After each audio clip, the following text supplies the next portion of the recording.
स्वागत है आप सभी का हमारे यूट्यूब चैनल में और आप देख रहे हैं रमेश क्लासेस। तो आज हम पढ़ने वाले हैं फ्रेंड बहुत ही इंपॉर्टेंट टॉपिक जो फिजिक्स का टॉपिक है क्लास 10वीं वालों के लिए। तो बहुत ही इंपॉर्टेंट टॉपिक है, जैसे कि आप देख रहे हैं प्रकाश का परावर्तन एवं अपवर्तन।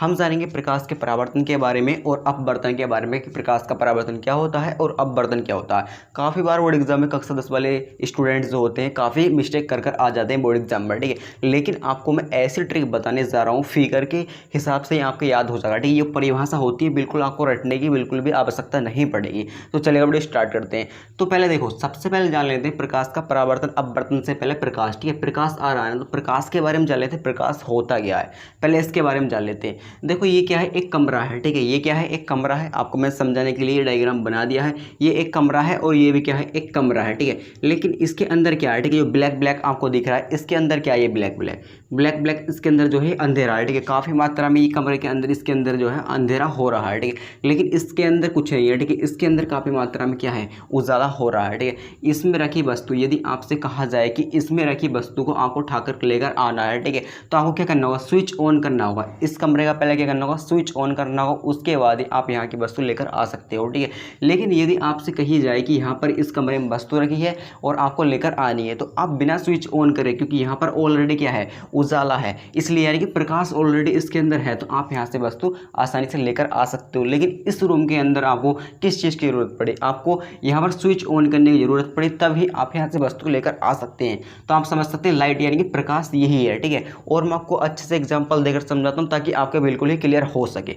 जैसे कि आप समझिएगा कि जब भी आप धूप में जाते हो, ठीक है, उससे पहले आपको बताना चाहता हूँ प्रकाश की 3 किरणें होती हैं। कौन कौन सी किरणें होती है पहले वो जान लेते हैं। प्रकाश की 3 फर्स्ट किरणें जो होती है वह होती है हमें दिखाने का काम करती है, ठीक है। ये कौन सी किरण होगी, यानी कि हमें वस्तु दिखाई दी, ये एक किरण होगी हमें दिखाने का काम करती है। दूसरी किरण जो होती है वह हीट करती है, ठीक है। ये हमारी बॉडी है, समझ लीजिएगा, हमारी बॉडी को हीट करने का यानी गर्म करने का काम करती है। जैसे कि हम ये यहाँ पर धूप में खड़े हैं, ठीक है, यहाँ पर क्या है, ये सूर्य है, ठीक है। ये क्या है, सूर्य है। सूर्य का प्रकाश हमारे ऊपर आ रहा है और हम यहाँ पर धूप में खड़े हैं, ठीक है। तो क्या होगा, हमारी बॉडी जो है वह हीट होगी। हीट होने के कारण क्या है, हमें पसीना आना स्टार्ट हो जाएगा, अर्थात गर्मी लगनी स्टार्ट हो जाएगी, ठीक है। तो एक किरण जो होती है, एक किरण जो होती है वह ऊपर ही रह जाती है, ठीक है, ऊपर ही रह जाती है वह किरण। उसके बारे में हम नहीं जानेंगे, इनके बारे में जानेंगे। तो ये क्या हो गया, हमारा प्रकाश हो गया, अर्थात लाइट हो गई, ठीक है। अब जान लेते हैं परावर्तन के बारे में, ठीक है। परावर्तन होता क्या है इसके बारे में जानेंगे, उसके बाद हम अपवर्तन के बारे में जानेंगे, ठीक है। परावर्तन की पहले डेफिनेशन देख लेते हैं, ठीक है। अब जान लेते हैं परावर्तन के बारे में, अर्थात रिफ्लेक्शन के बारे में। रिफ्लेक्शन कहते हैं परावर्तन इंग्लिश में, ठीक है। तो जब प्रकाश की किरण किसी चिकनी सतह से टकराकर, ठीक है, जब प्रकाश की किरण किसी क्या चिकने सतह या फिर तल भी आप बोल सकते हैं, किसी चिकनी तल से टकराकर, ठीक है, क्या उसी माध्यम में, ठीक है, वापस चली जाती है। क्या होता है, उसी माध्यम में वापस चली जाती है। अब फिगर के हिसाब से मैं आपको समझाऊंगा, ठीक है। तो यह क्या होता है, यह घटना जो होती है वह प्रकाश का परावर्तन कहलाती है, ठीक है। अब देखो समझिएगा, ये क्या है, सूर्य है, अर्थात प्रकाश है, ठीक है। आप सूर्य मान सकते हैं, फिर प्रकाश मान सकते हैं, ठीक है। जब प्रकाश की किरण, ठीक, किसी चिकने तल पर, ये क्या चिकना, ठीक है, ये क्या चिकना तल है, ठीक है। प्रकाश की किरण किसी चिकने तल पर टकराती है, ये क्या है, तल है, बिंदु जो तल है, ठीक है। जब प्रकाश की किरण किसी चिकने तल पर टकराती है, टकराने के पश्चात यहाँ पर क्या हो रहा है, वापस चली जाती है या फिर वापस लौट जाती है, ठीक है। वही क्या कहलाता है, प्रकाश का परावर्तन कहलाता है, ठीक है। यहाँ पर पॉलिश की गई सतह है, ये क्या है, पॉलिश की गई सतह है, ठीक है। यहाँ पर पॉलिश की गई सतह जो मैंने डिस्कस कर रखा है, इस प्रकार की पॉलिश की गई सतह और ये चिकना तल है, ठीक है। दोबारा समझिएगा, जब प्रकाश की किरण, अर्थात ये मैं लिख रखा है यहाँ पर प्रकाश, ठीक है, आपको रटने की बिल्कुल भी आवश्यकता नहीं पड़ेगी यदि आप हमारे चैनल से पढ़ते हैं। जब प्रकाश की किरण किसी चिकने तल पर टकराती है, टकराने के पश्चात अधिकांश भाग जो होता है उसका वापस लौट जाता है, वही कहलाता है प्रकाश का परावर्तन कहलाता है, ठीक है। इसे आपको रटने की बिल्कुल जरूरत नहीं है, आप यहाँ दोबारा समझिएगा। जब प्रकाश की किरण किसी चिकने तल, ये क्या है, प्रकाश आया और ये क्या है, चिकना तल है। जब प्रकाश की किरण किसी चिकने तल पर टकराती है और टकराने के पश्चात क्या होता है, उसका अधिकांश भाग जो है वापस लौट जाता है, वही कहलाता है प्रकाश का परावर्तन कहलाता है। आशा करता हूं आपको प्रकाश का परावर्तन अच्छे से समझ में आ गया होगा। अब इसके जान लेते हैं, यानी कि जो इसके नियम हैं उनके बारे में जान लेते हैं, ठीक है। इसके 2 नियम होते हैं, उनके बारे में जल्दी से जान लेते हैं। तो फ्रेंड्स अब देख लेते हैं परावर्तन के नियम, ठीक है। परावर्तन के जो होते हैं वह 2 नियम होते हैं, ठीक है। फ्रेंड्स कितने नियम होते हैं परावर्तन के, 2 नियम होते हैं, ठीक है। कौन कौन से नियम होते हैं अब वो देख लेते हैं। सबसे पहला नियम देख लेते हैं, आपतन कोण सदैव परावर्तन कोण के बराबर होता है। ठीक है, यानी कि आपतन कोण जो है वह सदैव परावर्तन कोण के बराबर होता है।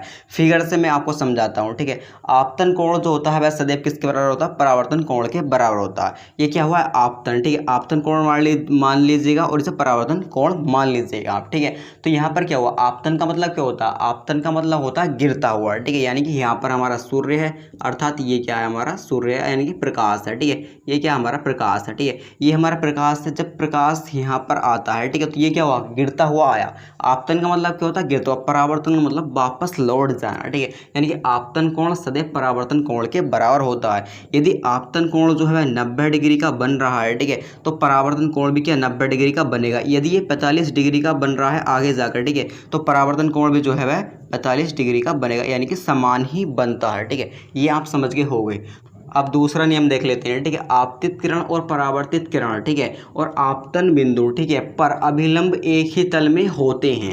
यानी कि आपतित किरण भी और परावर्तित किरण भी, यानी कि आपतित किरण भी और परावर्तित किरण भी। परावर्तित का मतलब क्या होता है, आती हुई किरण, यानी कि जाती हुई किरण। आपतन का मतलब गिरती हुई और परावर्तित का मतलब क्या होता है, जाती हुई किरण। ठीक है, और आपतन बिंदु, ठीक है, ये क्या है हमारा आपतन बिंदु, ये वाला कौन सा है, हमारा आपतन बिंदु है। ठीक है, और अभिलंब, ये क्या है हमारा अभिलंब। ठीक है, ये सारे क्या होते हैं, एक ही तल पर होते हैं। ये क्या हो गया, एक ही तल हो गया इनका। ठीक है, क्या होते हैं, एक ही तल पर होते हैं। दोबारा समझिएगा। ठीक है, आपतित किरण और क्या परावर्तित किरण और आपतन बिंदु, ठीक है, और अभिलंब, ये सारे जो होते हैं वह एक ही तल पर होते हैं। ठीक है, पहला वाले में क्या था, आपतन कोण सदैव परावर्तन कोण के बराबर होता है। ये आपतन कोण है और ये परावर्तन कोण है। आपतन कोण क्या बताया मैंने, ठीक है, आपतन कोण जो होता है वह आता हुआ होता है, परावर्तन कोण जो होता है वह जाता हुआ होता है। ठीक है, यानी कि प्रकाश की किरण यहाँ से आई, ठीक है, आपतन का मतलब आती हुई, यानी कि प्रकाश की किरण यहाँ से आई, और परावर्तन का मतलब यहाँ से परावर्तन हो गई। ठीक है, यानी परावर्तित होकर जो है वह किरण जो है आपकी चली गई। ठीक है, ये हो गया। दोनों ही आपके नियम क्लियर हो गए हैं, आशा करता हूँ आपको समझ में आ गए होंगे। एक बार दोबारा देखिएगा। ठीक है,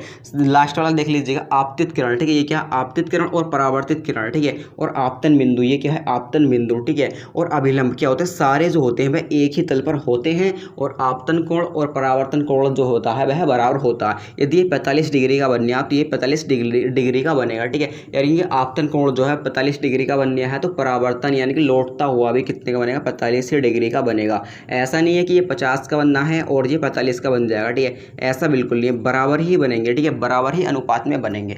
तो आशा करता हूँ ये दोनों नियम आपको समझ में आ गए होंगे अच्छे से। आशा करता हूँ कि दोनों नियम जो हैं आपको अच्छे से क्लियर हो गए होंगे। परावर्तन हमारा क्लियर हो चुका है और लाइट जो है हमारी वो भी क्लियर हो चुकी है, यानी कि प्रकाश जो है हमारा वो भी क्लियर हो चुका है। और अब अपवर्तन को देख लेते हैं, अपवर्तन को अच्छे से हम समझ लेते हैं। तो फ्रेंड्स अब पढ़ेंगे प्रकाश का अपवर्तन। हमने परावर्तन क्लियर कर लिया है, अब अपवर्तन हम क्लियर करेंगे। ठीक है, प्रकाश का अपवर्तन, पहले कुछ एग्जांपल्स लेकर मैं आपके लिए लेकर आया हूं जो काफ़ी इंपॉर्टेंट एग्जांपल्स हैं। यदि आपको पहले मैं एग्जांपल्स क्लियर करवा देता हूं, उसके बाद आपको आराम से अपवर्तन क्लियर हो जाएगा। ठीक है, तारों का टिमटिमाना, आपने अक्सर सुना होगा कि तारों का टिमटिमाना, ये किसके कारण तारे टिमटिमाते हैं, ये अपवर्तन के कारण जो है वह तारे टिमटिमाते हैं। लेकिन आपको यह नहीं पता कि तारे अपवर्तन के कारण क्यों टिमटिमाते हैं, कारण क्या होता है। ठीक है, तो मैं आपको बताता हूँ। ये क्या है, वायुमंडल है। ठीक है, ये क्या है आपका वायुमंडल है। यहाँ पर क्या है, अनेक प्रकार की धूल मिट्टी कण जो होते हैं, ठीक है, वो इसके अंदर, ठीक है, सारी गैसें गंदी या फिर धूल मिट्टी कण जो होते हैं सारे इसके अंदर क्या होता है, वह इसके अंदर बढ़ जाते हैं चारों तरफ से। ठीक है, चारों तरफ से वायुमंडल के अंदर ये क्या होती हैं, गलत गलत प्रकार की गैसें या फिर कूड़ा कबाड़ा इसके अंदर भरता जाता है, जिसके कारण वायुमंडल क्या हो जाता है, गंदा हो जाता है। जिसके कारण क्या होता है, वायुमंडल जो है वह गंदा हो जाता है। ठीक, उसके कारण तारे जो है वह टिमटिमाते हुए हमें प्रतीत होते हैं। ठीक है, वास्तव में लेकिन तारे जो होते हैं वह टिमटिमाते नहीं हैं, स्थित अपनी जगह पर ही होते हैं। ठीक है, लेकिन हमें किसके कारण, अपवर्तन के कारण तारे टिमटिमाते हुए दिखाई देते हैं। ठीक है, ये तो आपके समझ में आ गया होगा। ठीक है, कैसे टिमटिमाते वो भी आ गया होगा और किसके कारण टिमटिमाते वो भी आपके समझ में आ गया होता। ठीक है, अब आगे देख लेते हैं, जल में सिक्का उठा हुआ दिखाई देना। ठीक है, जल में आप एक काम करना है, आपके एक कांच गिलास लेना, खुद ही प्रैक्टिकल घर करके देखना। ठीक है, जैसे कि आप मान लीजिएगा ये जो है आपके घर में कांच का गिलास है, ये ठीक है, ये क्या है, कांच का गिलास है, और इसकी ये जो होती है पैंदी कुछ इस प्रकार से होती नीचे। ठीक है, उसके बाद इसके अंदर आपको क्या करना, पानी भर देना है। ठीक है, इसके अंदर क्या करना, आपको पानी भर देना।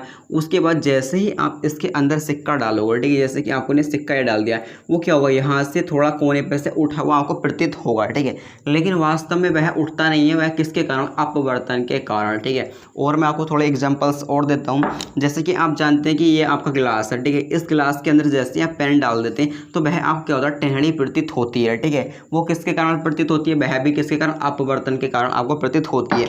मैंने आपको काफ़ी सारे एग्जाम्पल्स दे दिए हैं, आशा करता हूँ थोड़ा थोड़ा आपको समझ में आ रहा होगा। अब देखो इसकी परिभाषा आपको कैसे याद करनी है, आपको रटनी बिल्कुल नहीं है। अक्सर क्या होता है, स्कूल में टीचर्स होते हैं कुछ, वह आपको रटवाना स्टार्ट कर देते हैं। ठीक है, लेकिन हमारे चैनल पर ऐसा बिल्कुल नहीं होता।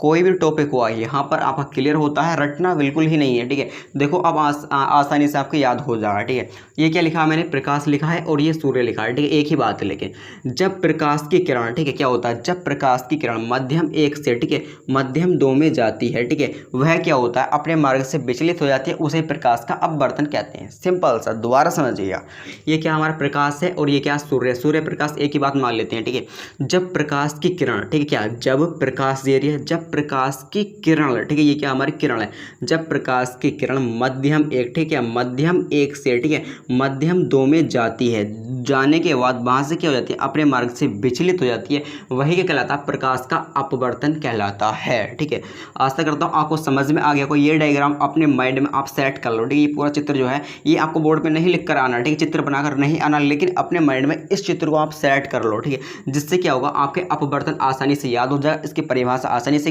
याद हो जाएंगी और एग्जाम्पल्स मैंने आपको बता दिया, जैसे कि तारों का टिमटिमाना, ये किसके कारण, अपवर्तन के कारण। ठीक है, या फिर जैसे कि हम पानी में सिक्का डाल देते हैं, ठीक है, गिलास जो होता है शीशे का, उसमें पानी भरकर हम सिक्का डाल देते हैं, वो किसके कारण, अपवर्तन के कारण। ठीक है, और वायुमंडल में किसके कारण तारे टिमटिमाते हैं, जब यानी कि हमारे धूल मिट्टी कण अधिक मात्रा में भर जाती है वायुमंडल में, वायुमंडल गंदा होना स्टार्ट हो जाता है, उसके कारण जो होता है वह तारे टिमटिमाते हैं। लेकिन तारे जो होते हैं वह अपनी जगह स्थित होते हैं। ठीक है, वह कभी नहीं टिमटिमाते, तारे कभी भी नहीं टिमटिमाते, लेकिन वह किसके कारण, वह अपवर्तन के कारण ही टिमटिमाते हैं तारे, और वायुमंडल में जो गैस है या फिर कण गंदे गंदी चीज़ें मिल जाती हैं उसके कारण ये हमें टिमटिमाते हुए नजर देखते हैं। ठीक है, लेकिन रियल में ये तारे नहीं टिमटिमाते। काफ़ी अच्छा एग्जाम्पल से अक्सर बोर्ड एग्जाम इस प्रकार से पूछ लिया जाता है कि तारे क्यों टिमटिमाते, किसके कारण टिमटिमाते, सारी डिटेल आपको लिखनी होती है, तो आप आसानी से लिख कर आ सकते हो। ठीक है, ये कोई सी बड़ी बात नहीं है।